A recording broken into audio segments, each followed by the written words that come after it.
கரூர் துயர சம்பவம் தொடர்பாக 8 காவலர்களிடம் தற்பொழுது தாந்தோன்றி மலையில் சிபிஐ அலுவலகத்தில் வைத்து இந்த சிபிஐ அதிகாரிகள் விசாரணை செய்து வருகின்றனர்.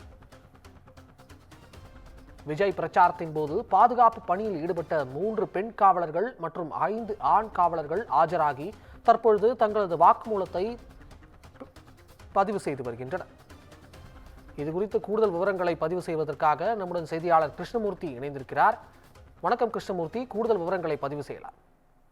நிச்சயமாக கடந்த செப்டம்பர் மாதம் 27ஆம் தேதி அன்று கரூர் வேலுச்சாமிபுரம் பகுதியில் தமிழக வெற்றிக் கழக தலைவர் விஜய் பிரச்சாரம் மேற்கொண்ட போது கூட்ட நெரிசலில் சிக்கி 41 நபர்கள் உயிரிழந்தனர். அதைத் தொடர்ந்து இந்த வழக்கானது உச்சநீதிமன்ற உத்தரவின்படி சிபிஐக்கு மாற்றப்பட்டது.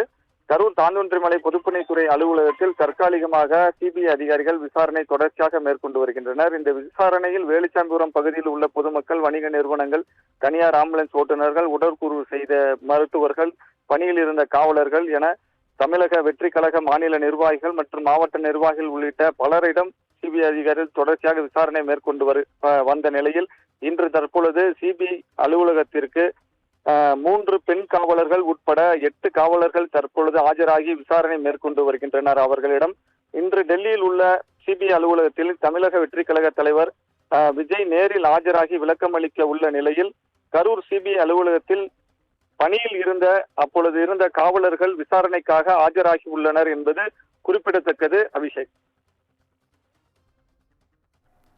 தகவல்களுக்கு நன்றி கிருஷ்ணமூர்த்தி.